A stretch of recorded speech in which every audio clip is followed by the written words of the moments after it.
Toi aussi, on t'a déjà demandé avec combien de personnes t'avais couché dans ta vie? Bah ça, c'est devenu une tendance ultra sexiste sur TikTok. Pour pas changer, on t'explique la trend du body count dans Théma ce qui se passe. C'est parti. Bon, on n'est pas à la première tendance chelou sur TikTok, mais celle-ci, elle est quand même particulièrement sexiste et ça faisait longtemps qu'on n'avait pas été si énervé. Enfin, surtout moi. Sur TikTok, la trend du body count pullule de partout depuis plusieurs mois. Des influenceurs micro-trottoirs, majoritairement des hommes, demandent aux passants, souvent des passantes d'ailleurs, dans la rue avec combien de personnes ils ont couché dans le passé. What's your body count? What is your body count?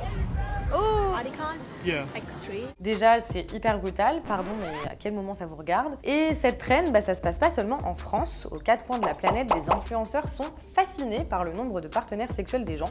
Va savoir pourquoi. Un seul, 10, 25 ou même 100, les passants acceptent quand même de se prêter au jeu et avouent leur intimité aux yeux du monde, ou du moins aux yeux de TikTok. Et parfois, on leur demande même de deviner le body count de la personne qui est passée en interview avant eux, juste avec une photo. Jugement de valeur, bonjour. Bah oui, parce que souvent, on associe ce fameux body count au physique. Donc en gros, si je te juge pas beau ou pas belle, j'estimerais que t'as pas eu beaucoup de partenaires. Si par contre je te trouve super canon, je me dirais que t'es un méga charo. Cliché, cliché, cliché. Et ce qui est encore plus cliché, c'est évidemment les idées véhiculées par ce genre de vidéos, surtout lorsqu'elles concernent le body count des femmes. Chez les hommes, un chiffre important est plutôt perçu par leurs congénères comme un trophée. Par contre, quand les scores sont trop élevés pour une femme, concrètement plus de 5 partenaires sexuels, on voit tout de suite la différence dans les commentaires. Insultes, remarques sexistes, en gros, t'as compris l'idée, les femmes qui ont eu beaucoup de partenaires sexuels ne se respectent pas. Pourquoi? Parce que selon TikTok, plus t'as eu de partenaires sexuels, moins t'es stable pour le futur. Ouais, j'ai pas compris le lien non plus, mais bon. Et tu sais qui a pris un malin plaisir à reprendre ces idées? Les influenceurs d'extrême droite, évidemment. Notre chère Thaïs Descuffon, militante d'extrême droite très suivie sur les réseaux sociaux, conseille même aux hommes de demander leur body count aux femmes qu'ils rencontrent pour être bien sûr que ce sont des femmes à marier.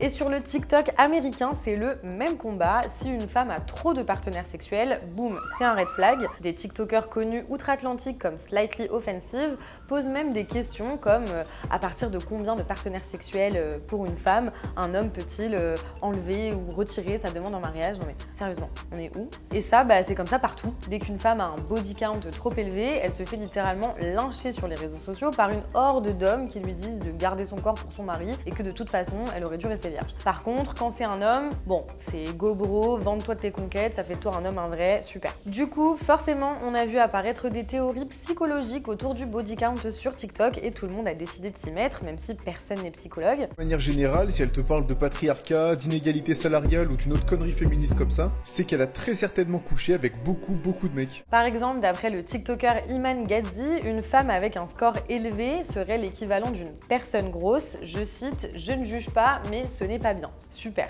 Du sexisme, de la grossophobie, un pur plaisir. Alex Noah, un autre TikToker, décide lui de créer une espèce de hiérarchie de ce que le body count dit des humains.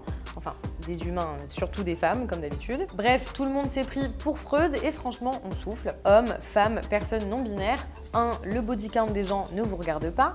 Et 2. Faites évoluer vos mentalités. Non, une femme qui a eu plusieurs partenaires sexuels n'est pas une C'est dingue de répéter tout ça en 2023 quand même. Voilà, c'est tout pour aujourd'hui. Dis-nous ce que tu veux qu'on aborde dans le prochain épisode de Théma ce qui se passe. Salut!